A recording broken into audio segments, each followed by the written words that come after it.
O Rafael Castro, que é o nosso correspondente do interior de São Paulo, vai mostrar que a cirurgia bariátrica é uma forma importante de controlar esse tipo de diabetes aí que a doutora Cíntia acabou de falar, o diabetes que a gente tem quando engorda muito, que é o causado, a diabetes tipo 2. E a gente vai ver um exemplo interessante sobre uma pessoa que mudou completamente os hábitos depois da cirurgia. Guarda-roupa renovado. M e M também. Quer dizer, agora diminuiu bem o tamanho das roupas. Totalmente. A vida dela mudou depois de fazer a cirurgia bariátrica há pouco mais de um ano. Cabem duas Marcelas aqui agora, Com hein? certeza. Antes, a Marcela, de 34 anos, pesava 123 quilos.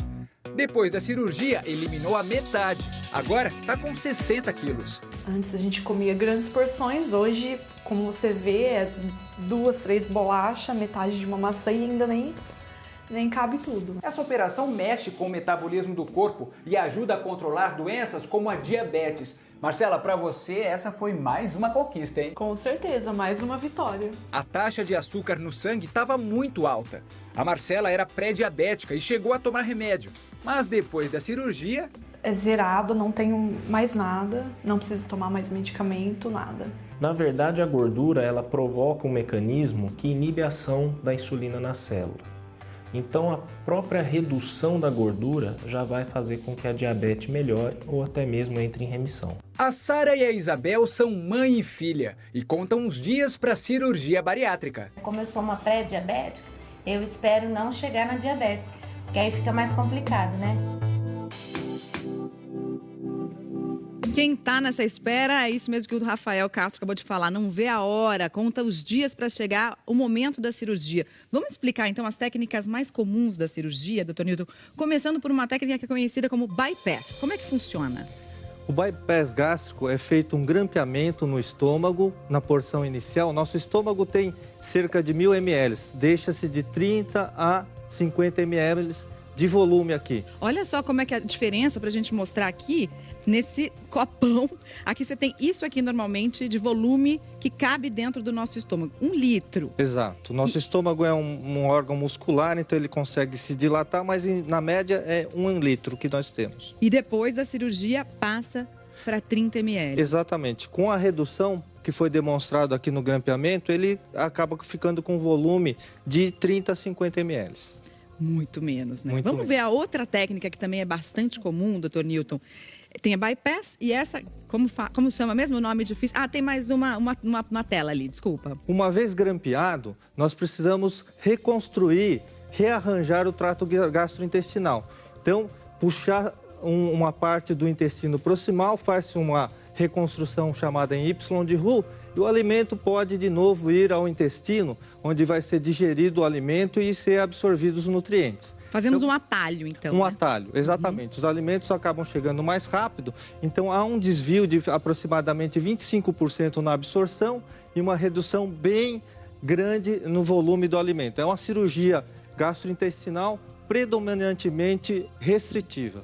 Agora, doutor, o resto do estômago fica aí? Fica lá dentro, não retira? Não retira. Esse estômago é chamado estômago excluso. Ele fica lá, né? Não é retirado, ele continua vivo. É uma grande dúvida dos telespectadores.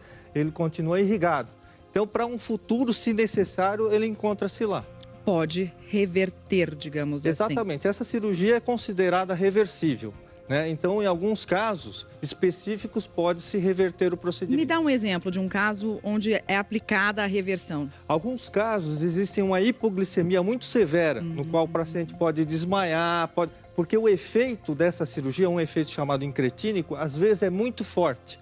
E às vezes o paciente desmaia, tem convulsão. É muito raro, essa complicação é menor que 1%.